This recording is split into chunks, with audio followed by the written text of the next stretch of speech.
नमस्कार दोस्तों, स्वागत है आप सभी का हमारे चैनल भक्ति ज्ञान में। दोस्तों, आज मैं आपको बृहस्पतिवार की कहानी सुना रहा हूँ।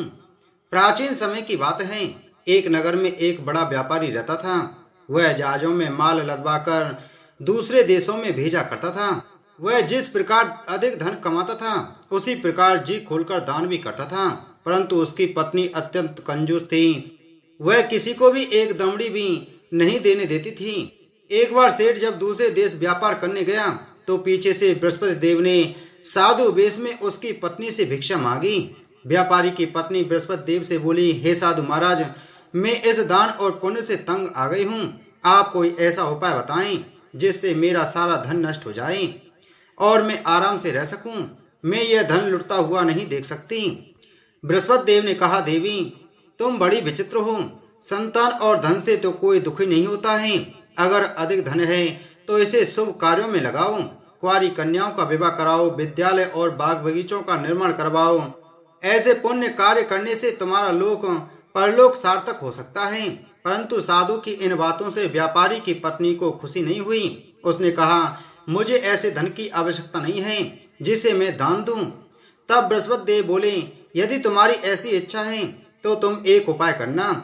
7 बृहस्पतिवार तक घर को गोबर से लीपना, अपने केशों को पीली मिट्टी से धोना, केशों को धोते समय स्नान करना, व्यापारी से हजामत बनवाने को कहना, भोजन में मांस मदिरा खाना, कपड़े अपने घर धोना। ऐसा करने से तुम्हारा सारा धन नष्ट हो जाएगा। इतना कहकर बृहस्पति देव अंतर ध्यान हो गए। व्यापारी की पत्नी ने बृहस्पति देव के कहे अनुसार 7 बृहस्पतिवार तक वैसा ही करने का निश्चय किया।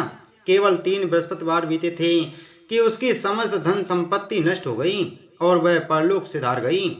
जब व्यापारी वापस आया तो उसने देखा कि उसका सब कुछ नष्ट हो चुका है। उस व्यापारी ने अपनी पुत्री को सांत्वना दी और दूसरे नगर में जाकर बस गया। वहां वह जंगल से लकड़ी काट कर लाता और शहर में बेचता। इस तरह वह अपना जीवन व्यतीत करने लगा। एक दिन उसकी पुत्री ने दही खाने की इच्छा प्रकट की, लेकिन व्यापारी के पास दही खरीदने के पैसे नहीं थे। वह अपनी पुत्री को आश्वासन देकर जंगल में लकड़ी काटने चला गया। वहां एक वृक्ष के नीचे बैठ अपनी पूर्व दशा पर विचार कर रोने लगा। उस दिन बृहस्पतिवार था। तभी वहां बृहस्पति देव साधु के रूप में सेठ के पास आए और बोले, हे मनुष्य, तू इस जंगल में किस चिंता में बैठा है? तब व्यापारी बोला, हे महाराज, आप सब कुछ जानते हैं। इतना कहकर व्यापारी अपनी कहानी सुनाकर रो पड़ा। बृहस्पति देव बोले, देखो बेटा, तुम्हारी पत्नी ने बृहस्पति देव का अपमान किया था, इसी कारण तुम्हारा यह हाल हुआ है। लेकिन अब तुम किसी प्रकार की चिंता मत करो।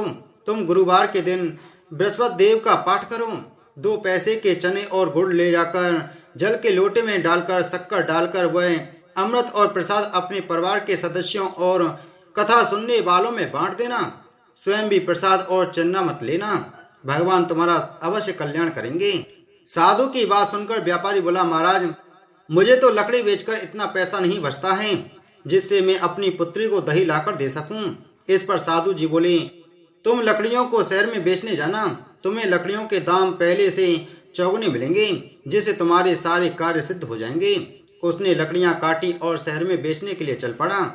उसकी लकड़ियां अच्छे दाम में बिक गईं, जिससे उसने अपनी पुत्री के लिए दही लिया और गुरुवार की कथा हेतु चना गुड़ लेकर कथा की और प्रसाद बांटकर स्वयं भी खाया। उसी दिन से उसकी सभी कठिनाइयां दूर होने लगीं। परंतु अगले बृहस्पतिवार को वह कथा करना भूल गया। अगले दिन वहां के राजा ने एक बड़े यज्ञ का आयोजन कर पूरे नगर के लोगों के लिए भोजन का आयोजन किया। राजा की आज्ञा अनुसार पूरा नगर राजा के महल में भोजन करने गया, लेकिन व्यापारी व उसकी पुत्री तनिक विलंब से पहुंचे।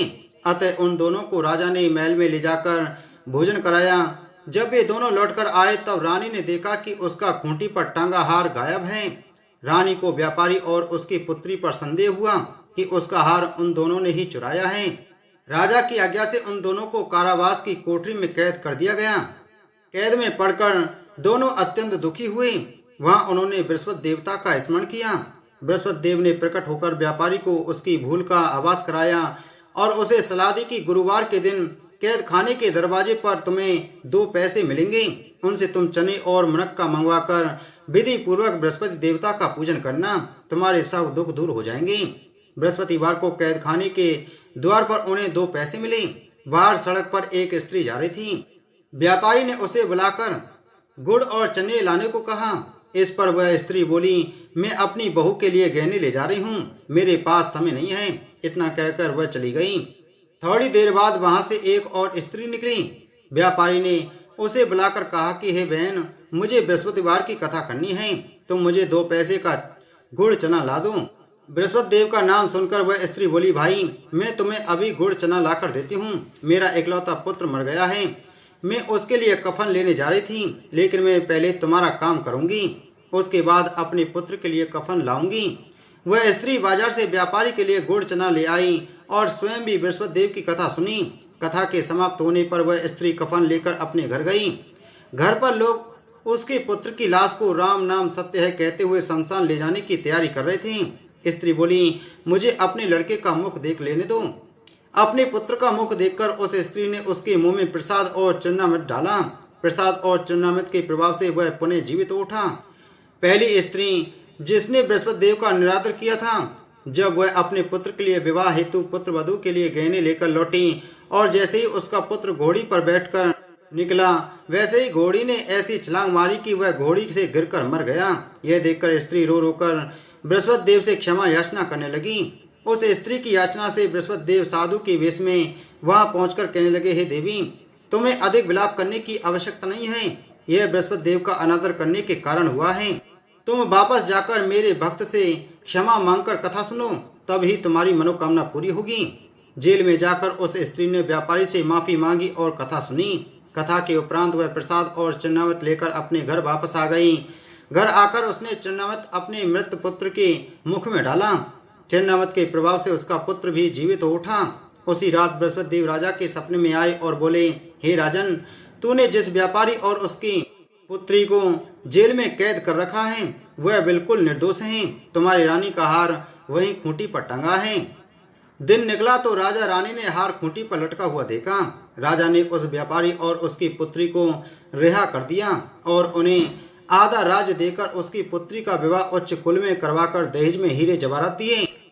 उसके बाद साहूकार ने जीवन पर्यंत भगवान बृहस्पति देव का व्रत तथा पूजन किया और अंत समय में वह सीधे वैकुंठ धाम को चला गया। बोलो बृहस्पति देव भगवान की जय।